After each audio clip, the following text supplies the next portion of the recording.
Okay, so next third case is charge moving parallel to the field. Okay, before this second case you have learned about charge moving perpendicular. Okay, so lebih kurang sama saja. Okay, kat sini you kena betulkan sikit lah. Kita akan sebut partikel lah sebab kita mau kepada proton dan elektron. So now consider proton and electron. Okay, mau kepada proton dan elektron. Okay, so consider that proton and electron is moving parallel to uniform electric field. So the exerted charge is F equal to Q naught E. So only electro force exerted on the proton and electron. So force contribute the net force and cause the particle to accelerate. Sebenarnya kita takkan sebut sangat partikel lah, kita sebut kepada proton dan electron lagi senang. Kenapa kita sebut proton dan elektron? Because in the free body diagram, okay, dalam diagram ni kita tak nak consider ada weight dalam diagram. Jadi kita akan guna partikel dan kita akan guna proton atau elektron because dia punya mass tu terlalu kecil untuk kita consider dalam diagram. Tapi untuk calculation memang you kena ambil kira lah. Okay, according to the Newton's second law, the magnitude of acceleration given by Fe equal to ma. So Fe is Q naught E equal to ma. So A equal to Q naught time E over m. So let's say you guna proton, maka Q naught you adalah elementary charge 1.6 times 10 to the power of negative 19.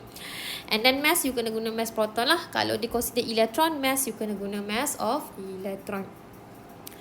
Okay, so because the electric field is uniform, untuk for base you punya subtopic ni, kita memang guna uniform magnetic field lah.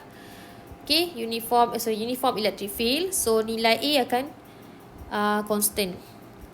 Okay, so ni adalah contoh example for positive charge and negative charge lah. Mostly negative charge we consider as electron.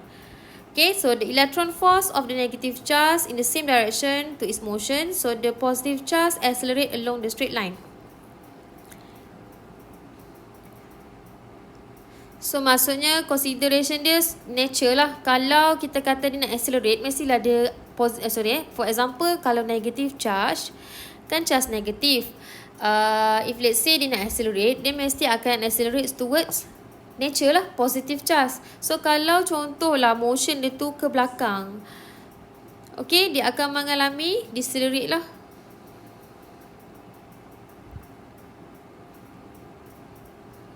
Okay, sebab kita consider sekarang ni keadaan dia adalah menurut kepada nature. So kalau accelerate, dia akan towards pada opposite charge. Kalau positive means proton, dia akan tertarik kepada plate positif. So dia akan moving plate positif dengan satu nilai acceleration. Okay, yang itulah kita consider lagi senang.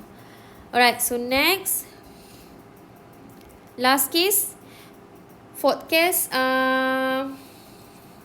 charge in dynamic equilibrium. Okay, dynamic equilibrium means that the charge move with constant velocity perpendicularly to the direction of the electric field. So dimaksud secara perpendicular 90 darjah like this, 90 degree to the field. Then the total force acting on charge is 0. F dia kosong. Okay, if the particle travel in the straight line with the constant velocity, hence the electric and weight are equally in magnitude.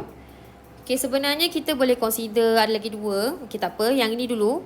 Okay, bila kita kata selalunya kita guna konsep dalam spektrometer. Okay, untuk kita ambil charge yang bergerak lurus tu memenuhi syarat lah untuk kita dapatkan.